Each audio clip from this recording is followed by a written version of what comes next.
Parisi Palace, high above 3773 East Broadway. This is the Jake Feinberg Show. Coming on Power Talk, thank you so much for making this part of your day today. And it's always really a treat to go deeper and deeper into the cultural heritage and the music of our country, because obviously there were people that were at the forefront of all the original music. So Bill Monroe and bluegrass and Ray Charles and Fats Domino and Little Richard, R&B and rock and roll, and you get Dizzy and Bird and Miles and Louie for jazz, and the list goes on and on and on. But within that, there's all these little palettes of colors and streams and breaking up time and form, and guys who were emulating their heroes. And I get a chance today to speak to a bass player who came up at a time when jazz was still a popular music, and he was cooking on the bandstand at Sherry's. And has done a lot in his professional career. Harvey Newmark, welcome to the Jake Feinberg Show. Thank you, Jake. It's nice talking to you. It's such an honor, man. Can you talk a little bit about like the first bass fiddle that you acquired, and then ultimately how you learned early on to at least not just get it in tune, but sort of be able to hear yourself? Well, yeah, I remember vividly how I started playing string bass. My brother is 5.5 years older than me, so when he was at Hollywood High School, I was a kid. I was still in grammar school, and I'm not sure what the ages were, but he was a piano player. So in those years, bass players were scarce, and so they would take piano players and hand them basses. My brother brought a bass home from Hollywood High School, and they were 3/4 basses. They're normal sized basses, and I was too small to play it. And I remember laying on the floor when my brother wasn't there and wanting to pick it up and play it, but I couldn't. I mean, I couldn't. It was too young, and so I didn't. I don't remember if I even touched it. And that was the first bass I'd ever seen. And then when I was leaving grammar school to go, at that point, my brother was already in college, because grammar school, I was like the 6th grade. I was going to go into the 7th grade until LeConte Junior High School. So my brother was, already out of high school at that time, I guess. And so some counselors came to the school to ask people if they want to play instruments, among other things. And I picked the bass. And so when I graduated in the 6th grade and went into to LeConte, I started playing bass, and I immediately took private lessons. I think the music teacher, Frank Desby at LeConte, he was a wonderful music teacher, and he recommended a place to go, and I started studying with a man named Sam Rice, whose main instrument was tuba, but he was a good string bass player, and he was my first teacher, and he really taught me correctly. And he taught me how to hold it. He was a French bow player. He knew exactly how to hold the German bow, so he taught me exactly how to hold the German bow. That was my beginning. And so I started out the right way, and with the right kind of habits. And then somewhere along the line, my folks bought a bass for me from Mr. Rice, and it was a good bass. I'm sorry I didn't keep it. Wow. And guess I bought another bass, so I sold that one. But I've always been sorry I sold it. And then from there on, I just kept studying with different teachers. From Mr. Rice, I went to hear Gary. Who did I study with? I think I studied with somebody, Ray Siegel, somewhere along the way. I'm not sure how I got his name. And then when I was in 17 years old, I think I was still in high school, I got my dad to take me to hear Claire Fisher with Gary Peacock. Oh my God! And Bud Shank? No, just a trio. It's Claire Fisher. Larry Bunker, maybe? No. I can't think of his name. And years later, I got to know him and became friends. And I'm having this mental block. Anyway, yeah, well, it'll come. So it was a trio. He was at the manhole, at Shoei's manhole on Monday, so I got to go there a few Mondays. And I got to, he was to that day, it's been a major influence on me. He was a great, and I got to talk to him. He was really nice. And I asked him about lessons. So he ran to the phone book and looked up Jay Grauer. Wow. And he knew Jay Grauer, who was a symphony bass player, was not a jazz bass player, but his sister, Joanne Grauer, was a wonderful jazz piano player. And that's how, and she and Gary played together and were friends. That's how he knew about Jay. And I started studying with Jay for years, during the summer. And he was a wonderful guy, and I just kept studying, by that time I started playing jazz really in when I was still in junior high school. I started playing in bands and jazz. Bass players were really at a premium at that time. People would come and pick me up when I was like 14, 15 years old. Why were bass players? I think Leland Sklar said the same thing. Why were bass players at a premium? I do not know. No one. You really? Really? I mean, what was that? People would say, "Thank God, there's a bass." This is my feeling about that. And years, bass players didn't use amplifiers, so they didn't stick out that much. It was not a flashy instrument. Kids were playing everything. Totally. Yeah. I'll tell you. Yeah.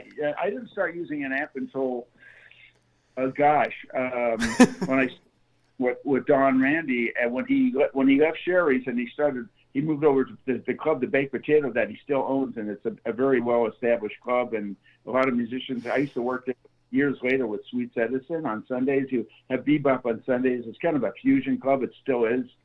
And he told me to use an amp, and that was the beginning of it. And at that time, I was in my mid-20s or something. It kind of creeped in, the whole thing with the amps. And I'm thinking when the bass had developed the presence. So when you heard a band, you could really hear the bass, and then the electric bass and all that stuff. It started becoming very attractive to young musicians, and now they're just pouring out of the trees. Harvey, I really want you to talk about, because this is fascinating to me. I mean, you're absolutely right. I mean, for most of the gigs, jazz, especially from the 50s and 60s, I mean, there was really very little amplification. There were maybe a couple of microphones. When you were playing in those settings, pre-amplifier, were you kind of going off vibration? Can you talk to younger cats about how your ears grew the most and what you were paying attention to or holding on for dear life in order to keep the groove? Well, you're playing with the drummer, of course, and it's different settings that you could hear yourself if you're playing with a duo, or a trio, or if you're playing in a big band, that's going to be louder, but you didn't think about it because that was the nature of what you were doing. Mm-hmm. And people genuinely hear you. I mean, people could, even if you couldn't hear yourself, it seemed like people could hear you, and when I was 20 years old, I was working with Buddy Rich in Vegas. It was a big band, and there was still no amps yet, and I could hear me. I couldn't hear myself, they put a mic on you too, though. And, the engineers really, I mean, you could hear records that were recorded in the 50s in the live performances and how beautifully those engineers recorded. Unbelievable, man. Unreal, man. Sound, my favorite bass sound, it's just gorgeous. And it's almost like that kind of engineering almost seems to be like a lost art. It was analog, and it was they didn't have the means to separate everything, and anyway, you just did it. And then getting used to an amp was hard. Hearing myself through an amp was not a pleasant thing. Actually, it still isn't. Hearing myself. Do you think it made it harder? I mean, it's funny you bring this up because do you think it made it harder to swing with an amp? It's different. It is definitely different. I feel that now because I play with guys in settings. We're not just privately in rehearsals with small groups, and I don't use an amp in that situation. If you're in a room and there's an audience and there's noise or a hall, then you have to be amplified in some way or another, or will be. But it's definitely a different feeling, And I try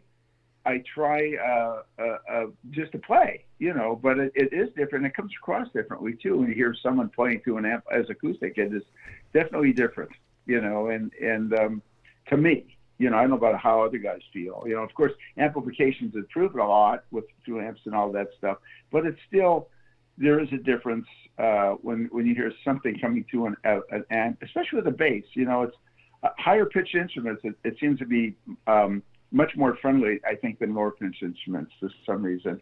And there might be technology I don't know about, but now, when people record and they're in the studio, they're not recording through amplifiers, acoustic bass players. You're not going to hear these great players, they're playing, they're being mic'd, and you hear all that great, like Chris McBride, all the greats, and I know in live performances, they have to have some kind of amplification.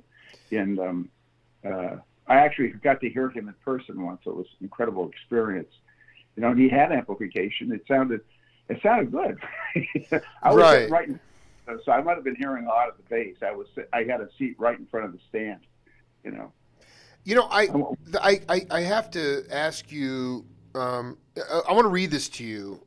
This is from the drummer Mike Clark from played with Vince Guaraldi, and is very well known for playing with Harvey on those seminal funk albums, and played live with him. He goes, the first major electric instruments were the bass and piano. The guitar had been around for years, so you didn't really consider it in that group. I remember I was playing with Woody Shaw at the Both And Club, and the time felt a little hard. I was thinking, why is it harder than normal to swing? It feels a little rough tonight. I was wondering what was going on, and I looked down, and the bass had a small amplifier, and it was making me play my cymbal louder. That was the beginning of it for me. Pretty soon after that, the Rhodes showed up. I played a lot of gigs with the Wurlitzer, and I like a lot of stuff, especially the funk stuff, but when it became too loud to improvise, it never swung for me. Once it got to a certain volume level, it seemed like a war. The audience seemed not to notice. They liked it, but the music never communicated what the other music did. Still, you can play profoundly funky grooves with electric instruments. That was the point, is that when the amplification came in on the bass, it forced the drummer to play louder. Next thing you know, it starts to sound like machine gun fire. You riff on that a little bit? Yes, because I'm connected to both eras, and all my youth came up playing acoustic. So the drummers I was working with were my generation, and guys who were older than me. Because I was so young, I was playing with guys who were, 10, 20, 15, 30 years older than me. Wow. Very young age. Bass players.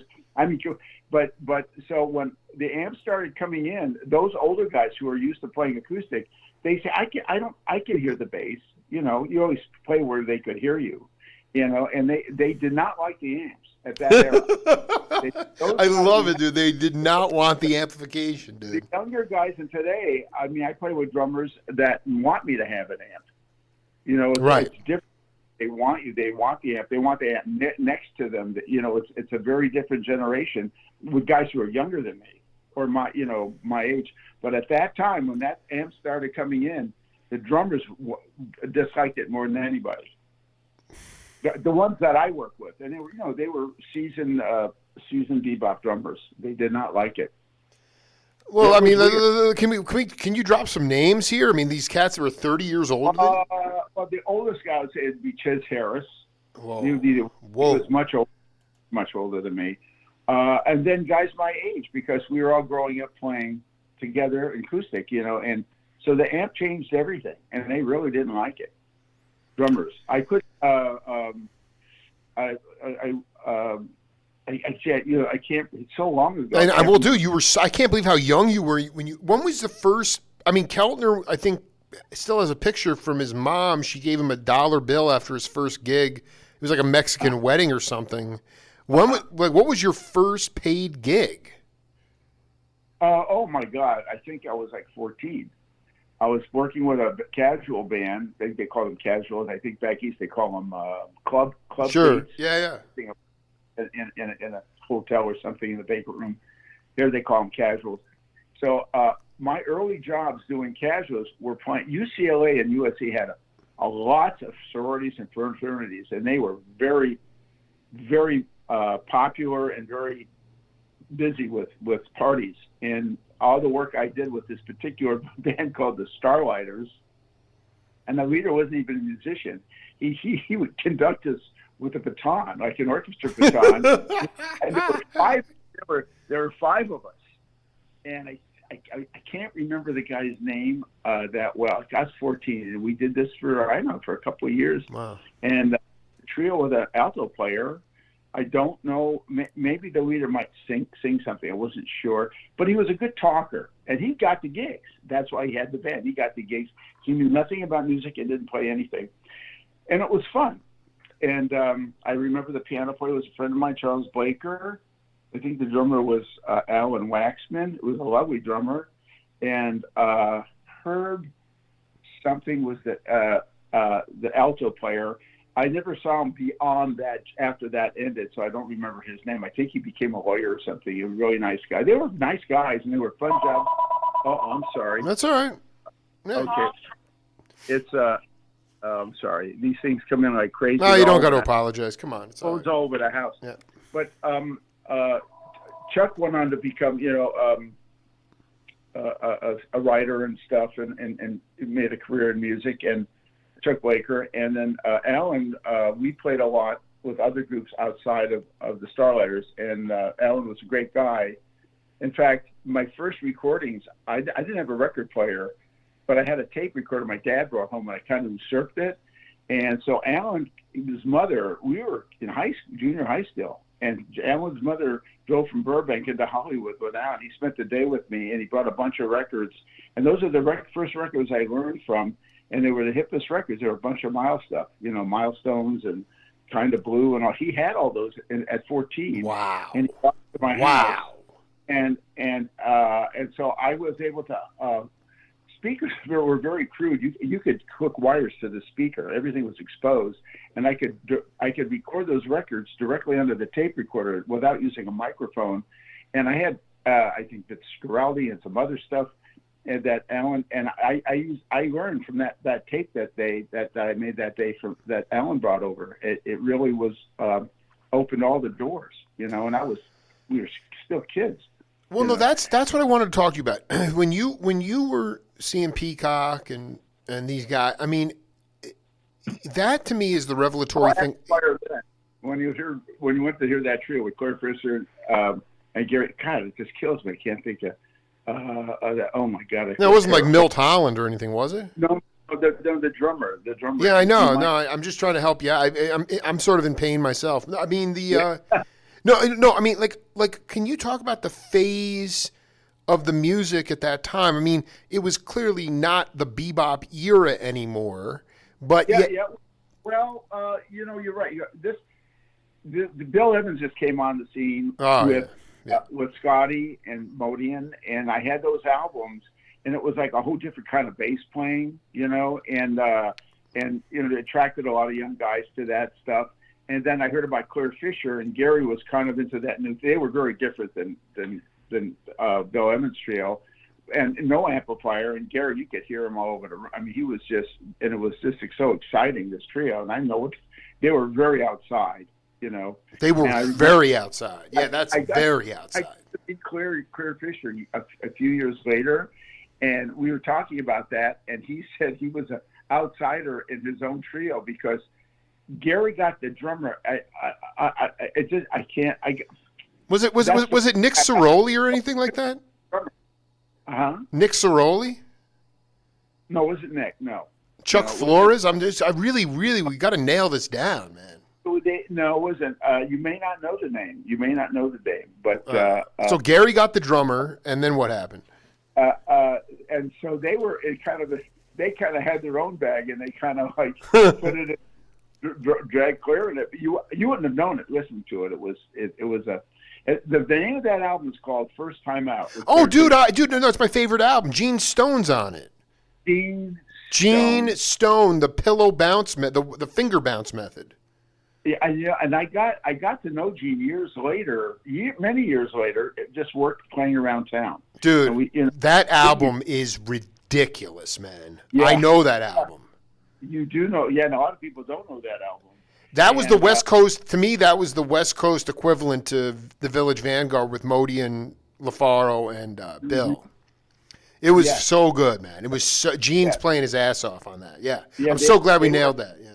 I agree. It was a perfect chemistry with that trio, and But it was funny when I met Claire so many years later when he said he was like a minority in his own group. He said, I forgot the word he used, but they drugged him into that stuff, you know. Yeah, no, he's like, this isn't really my bag, man, you know? I wouldn't have thought, it sure sounded like it was his bag. I mean, it was just, you know, to this day, it just holds up so terrifically. And I got to get a DVD from Claire's wife. I was working with Frank Strazzeri, a little club called, what's it called? It was in Toluca Lake. Oh, man. And restaurant, I'd be subbing for Jeff Takaguchi. He was the bass player. It was a dual gig. So I played there a lot, subbing for Jeff. And it was with Frank Strazzeri. And Claire would come in with his wife quite a bit, you know, and sit right next to Frank. You know, it was some compliment. They really, you know, Frank was wonderful. Dude, I got to send you my interview with Frank. Rest in peace. I love Frank Strazzeri so much, man. Yeah, he really was a teacher to me. He really, when we played together with Cal Jader, Dick Burke got me on the band, and Dick got Frank on the band when Michael Wolf left. Mike was this young 20-year-old piano player who wound up leaving Cal to go with Cannibal. You know? Wait a minute. Wait, hold on a second. This is profound because my favorite band, my favorite iteration of the Jader band, Mike Wolf, he's much better now, but he had Tourette's. Dick Burke was 400 pounds. John Hurt had a stuttering problem. Cal was an alcoholic. That was the best freaking band. And you're so John Hurt left the band and then you took over? He left the band for about a year. He went with Basie, and I did the whole year. I did their whole circuit. Dude, that is so freaking awesome, man. Loved it. It was such a fun band. And while I was with the band, I just said the piano player's name. No. Mike left with Cannon, and then Claire came in. He got that gig with Cannonball. Paul. In fact, I think I got to see him sit in with them when he got the gig. I think for some reason they were in L.A. I can't remember why I didn't hear him with them, and he did that until Cannonball passed away, and then he wound up with Nancy Sinatra. I think he did. Yeah, no, I mean, can you? I just want to stop you. I mean, go ahead. Nancy Wilson. He wound up with Nancy Wilson, not Nancy Sinatra. Mike did. Yeah, no. I just want you to just while he was one of my earliest supporters of my show, and I just find his drumming to be insanely beautiful. As Dick Burke. Can you talk about Dick Burke and your relationship with him? He was beautiful, and he was given to what he could do. I mean, he couldn't read, he couldn't even play a bossa nova, but man, when it was to bebop that did that sweet cymbal ride and his a passion for the music, and it was I just loved him. I just loved playing with him. And when I was with him with Cal,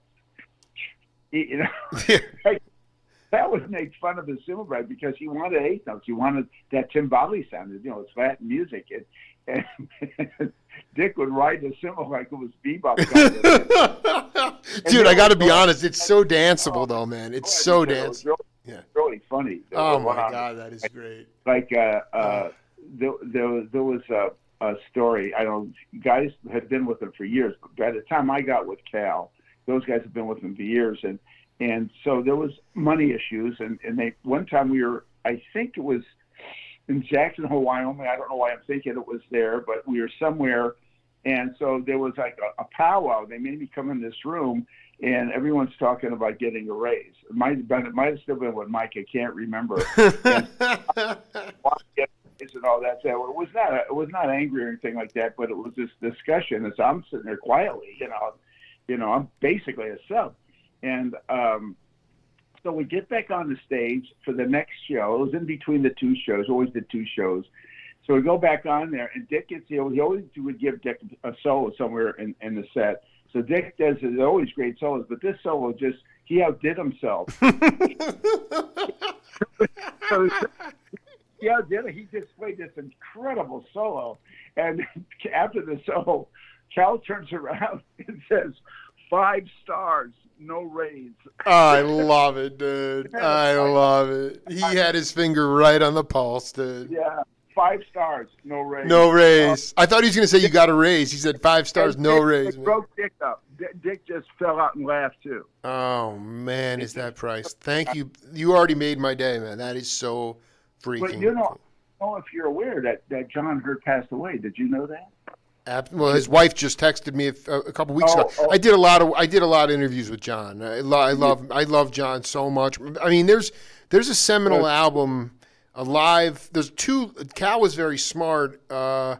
He did, before you came on the band, they did Live at the Funky Quarters, and then there's another one called Putting It Together, which is Concerts by the Sea, and it's Mike and John and Dick are the rhythm section, Bob Redfield on guitar, and this guy Michael Smith on congas, and it's like, yeah, Michael, right. Dude, it is. Forget about Michael. That's right, those conga drums. Yeah, I forgot all Michael. Yeah. It is the most burning. I mean, John Hurd, you want to talk about a 5-star solo. He goes on, the audience starts clapping, thinking he's wrapped it up. He keeps going. It's the sickest. I mean, never heard anything like it. It's called Putting It Together. It's my favorite era of Cal, and because Cal did so much stuff, and I can't believe that you never got in the studio with Cal, though. Well, I did when Frank was on the band. Cal wanted to do an album that wasn't Latin. I know he's done. I think he's done albums that were jazz or something previous, but he wanted at this point he wanted to do a ballad album. It was all ballads, and we did it for Concord, and Frank did all the orchestrating for strings or something. I had the album and I was moving around a lot and I lost it. I think I only heard it once. You know, we're talking about who did the string array? Frank who? Strazzeri? Frank Strazzeri did the strings, some writings, put some strings on it for Cal. After we did the rhythm section, they were just ballads. There was no Latin. That is phenomenal. That is. I gotta. I also want to just be clear about something, because I mean the All Music Guide, which is not the most accurate thing, has you in the studios playing bass with Buffalo Springfield. Is that it? Is that accurate? Oh my God, yeah, it's accurate in a very, very minuscule way. Well, I'm glad it's accurate, because I really want to know how you wound up in the studio. They weren't in the studio. It was a jazz trio thing, and I think what? Neil Young. Yeah, I think Neil Young wanted. I have that album somewhere. I don't know where it is. I haven't, it was in the '60s. I was working with Don Randy, and he got me on this session where they wanted a jazz trio at the end of one of their tunes.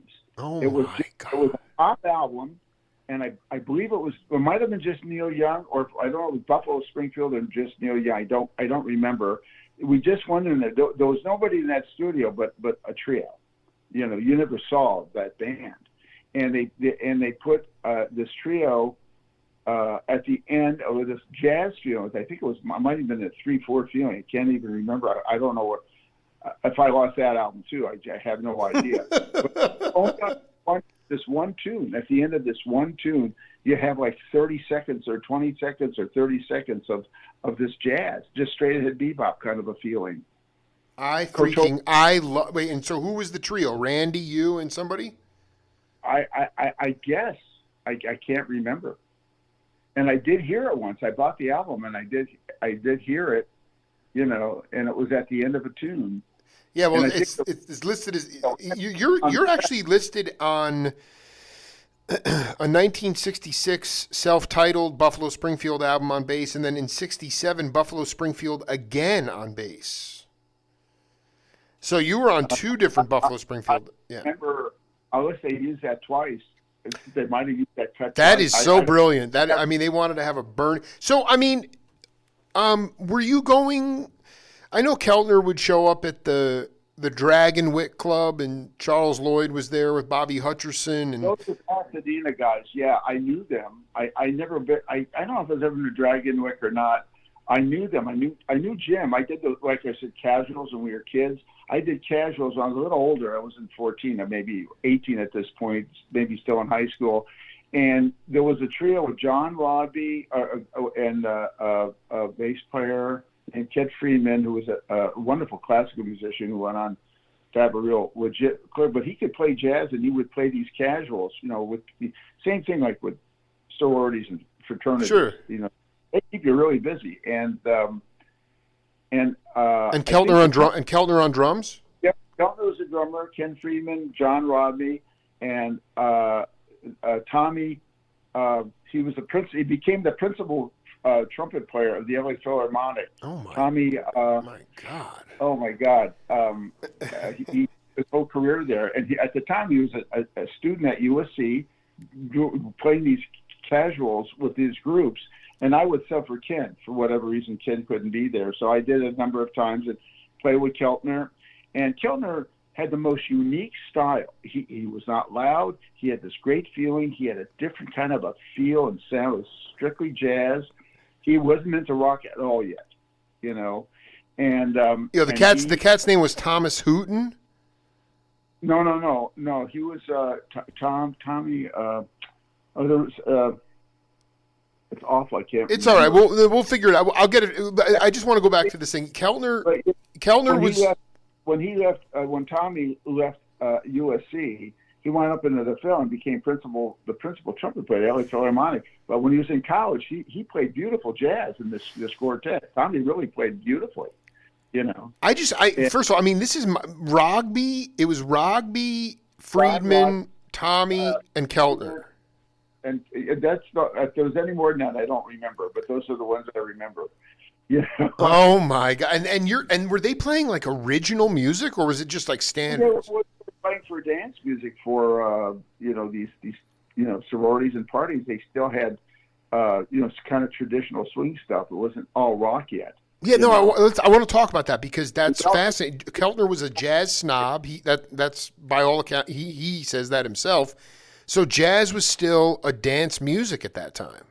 Well, yeah, we weren't playing bebop, but it was swing. You were swinging, yeah. And you'd play different tunes. If you played a Latin tune, it'd be T for two, and then you would just play Misty and just tunes really.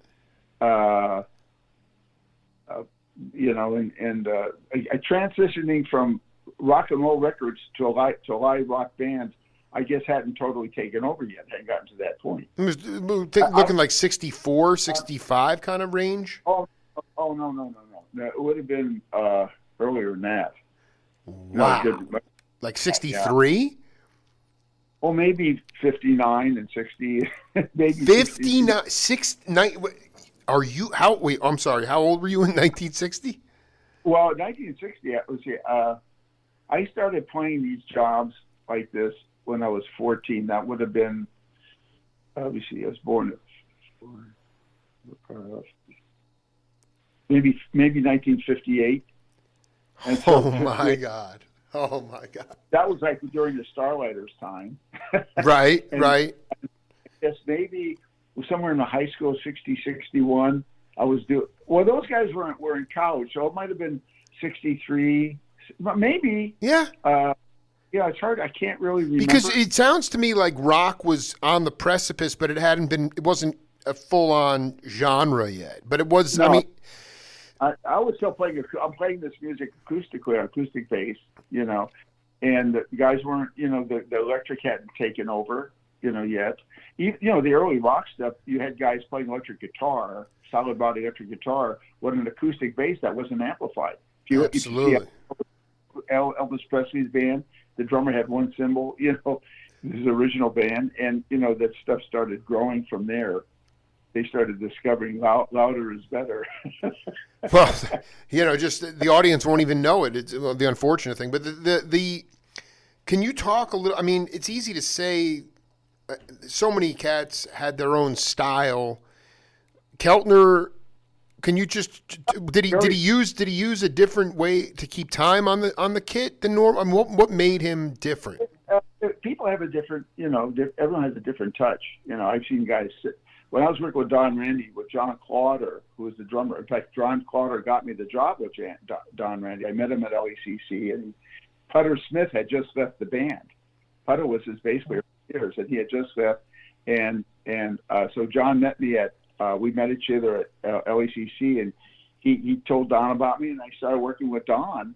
And so, so a lot of studio guys come through there because they get off these. Those studio guys, especially the record guys, were just working constantly. Totally. So guys would come off. So Earl Palmer would come in, and he would sit in, and like Hal Blaine. No, Hal didn't come in. No, he never came in. I don't remember coming in ever sitting. Not when I was there. And although they were very close friends. Oh, I'm sorry. Let me just stop this right now. It's fine. And then there's a Ralph Humphreys, but there was another Humphreys, not Ralph, but somebody else, and I can't think. Paul Humphreys. Paul Humphreys. Dude, yeah. That dude was he played with Lawrence Welk, man. Well, this is years before he was with Welk. And so Don was working with these, and they would come in there occasionally, and then they'd always sit in. And when they would sit in on John's drums, everything sounded totally different. They'd pick up John's sticks, and when they touched the cymbal, and it was a total different sound. Paul was totally different than Earl, and and John. They were absolutely different. It's just, and they would. They would just pick up John's sticks. They just sit and play a couple of tunes. It was amazing. And they're so beautiful. So it's all about the touch, really. It's everyone has their own touch. Yeah, it is. It's like guys sitting at the piano, and it can sound totally different. It's just something, in there. I played with Jack Costanzo. There was a term he had for when you play the congas, and there was a name for with people, about the touch. And I don't know what that term is because that was 1966, but I still remember using it. And then I heard that on other instruments and people playing other instruments, that people had to use the same instruments that would sit behind them. But the thing with the drummers and especially in that situation, because I played it every night. I wasn't using it yet, and Don Randy was a rock and roll piano player. He certainly was. Yeah. He could play jazz, though. He's a good jazzer. He started out in jazz, right. But he got to this rock thing that he was playing a lot of rock and sherries, and these people loved that rock piano, and I was playing rock bass on an acoustic string bass. So it was this is what I need. This is like my dream to see Harvey Newmark playing rock music on an upright bass fiddle. That is the greatest thing ever. I broke 2 A strings while I was there. I just to match the A strings. I overplayed, but I was 22. But I still remember that how different that was. Different piano players would play too for Don. He was so busy. He was sending subs through there. Joanne Grauer, Ralph, Frank Stazzeri, even Tommy Flanagan came. No, he didn't. Yeah, he Dude, is Joanne still with us? Because she is a badass. I don't know. She left town years ago. She moved out of L.A. many, many years ago, and I have no contact with her. Sure. That's Tommy Flanagan came into Sherry's and played on that piano? He actually subbed for Don Randy. He was in town for a short time, I guess, and I guess he was available to work. He didn't play the whole night. Don would come in from the sessions, these sessions. And Mike Melbourne, who was a great jazz, oh my God, the legend. Who was also doing a bunch of rock sessions too. He was one of the major rock players too, but he was also this great. He came in there a couple of times subbing for Don. It was shocking that he would have been available because he and Don are doing the same thing. They're doing rock records, and those are pretty much the primary subs that were there. Mostly Joanne over, Frank quite a few times, Tommy maybe once or twice. He didn't stay in town very long. And, Harvey, I wanted to ask you this. And by the way, we're going to have to do, this is only set 1. We're going to have to do another set next week because I got to go pick up my younger daughter. But I wanted, Keltner eventually left at a certain point. I mean, he got the gig with Gary Lewis and the Playboys, but, he was still loving jazz and he made a right turn into the studio scene. Did you have to make a similar, at a certain point, do you feel like you've been able to make a living? Keltner added so much to all these incredible studio records, and I'm not saying he wasn't enjoying himself, but he was starving to death playing jazz. He had a family. He had to go into the studios. Can you just talk about how you've been able to sort of while I was still at Sherry's, I had at this point at 22. I haven't seen Jim in years. I guess I can't. Time is different when you're younger. It could be. I understand. I had a couple of years, and he came in there one time, and and he told me he was with Gary Lewis and the Playboys, and that was kind of a new name. I heard about him, and he was getting these. He was becoming a rock success. Jerry Lewis's son, Gary Lewis and the Playboys, and so when Jim, I remember him. He was almost he almost said it apologetically. He says, "I'm working with Gary Lewis now, but it's really paying great." Because during the years we came up, jazz musicians really would put down the rock scene, and rock. Everything was. We knew and threatening, whatever reason. Absolutely, no, dude. Tedesco and Barney Kessel hated rock music. They hated that shit. A lot of guys, young people now do everything. They'll play good jazz, play rock, and they'll do everything. Right. But they were, but he just said in an apologetic way, and I was, here I am sitting there playing rock with this, rock piano player. I don't know, but he didn't apologize, but he just had this almost embarrassment about it. And then years later. Many years, like 20 years, I'm starting to hear his name. He's like a legend, a rock producer, and it's a legend, Totally. And but there was something interesting I caught once that during the '60s they did these, I saw something when they're selling these. I don't know, it was late night TV fairly recently. They're showing Gary Lewis from the '60s, and they had these 6 background where they had the band on risers, but more like shelves. And they were stacked, and you could see the silhouette of his musicians. The camera's on Gary Lewis, and then way in the background, you can see his band are on these shelves, and they're just silhouette. And Jim, I could even tell his body style. There's something about him, the way he sounded, even the way he looked. I could spot him just in that silhouette. This is unbelievable. And the bass he played with all the time, Albert Stinson, who to this day is one of my idols. If he was alive, we'd be the same age. He died, I think, at 25 or something, overdosed. But Albert Stinson was a genius, and he and Jim played together. They were the Pasadena guys. Well, no, but I mean, let's be very clear. Stinson wasn't in Gary Lewis. He wasn't the bass player in Gary Lewis. No. Those guys were the Pasadena cats. I mean, dude, Harvey. I mean, can we do set 2 next week? I just feel like we're just scratching the surface. Can we do set 2?